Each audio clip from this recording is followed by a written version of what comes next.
Korea's southern port city of Busan on this Thursday, that is November 11th, is paying tribute to the fallen UN soldiers who fought during the Korean War that began in 1950 and ended 3 years later. I have Chun Song-cho out on location at a special venue here in the capital, Seoul, in memory of the sacrifices of these brave soldiers. Song-cho, welcome. Good afternoon, Sunny. Right, so do start by telling us where you are.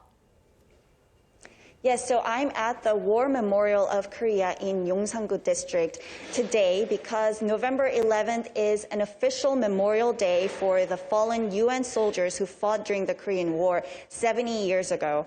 Well, poignant exhibits, war memorabilia, artworks, and military equipment make this a perfect place to learn Korea's history of war.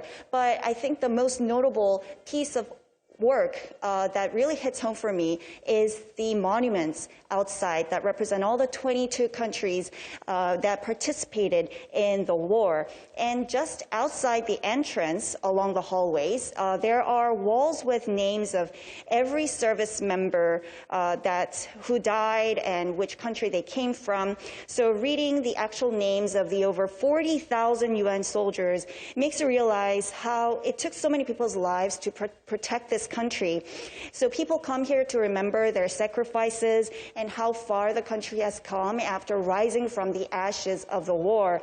And it's also one of the places very much visited by the actual war veterans who are still alive today and their loved ones and their family members because they want to come here and look back at how it must have been like for them to sacrifice and fight for a country that they had never heard of before, they'd never been to before. So it's quite remarkable.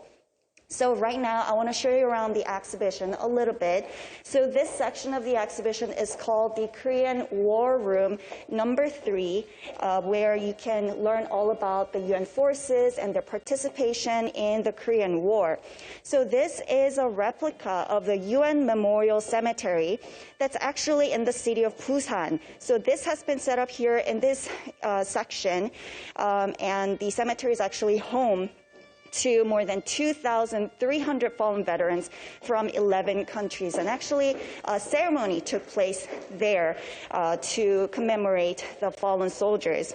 And now we move on to the chapter of memory. And here you're introduced to a collection of relics, digital pictures, video clips, and memoirs, all about the untold stories of love and friendship of the fallen soldiers. If you're a history buff or really into military stuff, then spending 3 to 4 hours isn't going to be enough here.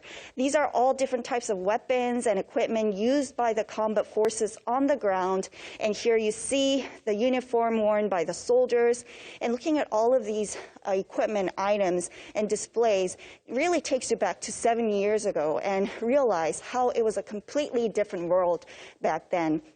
And you see all these equipment and uniforms worn by different countries. So you see United Kingdom, Australia, Canada, and New Zealand over there. And then there's also the section called Chapter on Promise that shows how South Korea really rose from the ruins of the war and went from one of the world's poorest countries, a foreign aid recipient, to a donor country very quickly. So now, let's talk to an official and ask more about the exhibition. 안녕하세요. Good afternoon. Thank you for coming. Thank you. So I heard that there's a special exhibition going on right now. Can you tell us a little bit about that? Sure. In conjunction with the Embassy of Colombia, we are now having a special exhibition dedicated to the soldiers of Colombia. The only Latin American nations to participate in the Korean War 70 years ago. Through this exhibition, we'd like to take a moment to remember the sacrifices they made and express our deepest gratitude for them. I see, and I actually see the exhibition is right here, Gracias Colombia 2021. And then also, is there any other information that you want to tell us about the museum? Yes, the War Memorial of Korea opens every day except Monday, and opening hours are 9:30 a.m. to 6 p.m. The admission is free, but please notice that due to COVID-19 prevention, all visitors are required to wear masks, measure temperature, or sign in by QR code or telephone call when entering the building. Of course. Thank you so much for your answer. Thank you. All right, so it is truly a miracle how South Korea was able to overcome and move on from its painful past and quickly and achieved this rapid economic growth and development. But we must never forget that if it weren't for the sacrifices of the UN soldiers, then we wouldn't be able to enjoy the sense of freedom and peace that we are enjoying today. This has been Chun Sung-cho reporting live from War Memorial of Korea, and back to Sunny in the studio. Right, Sung-cho, a very important reminder, of course, and thank you very much for that coverage.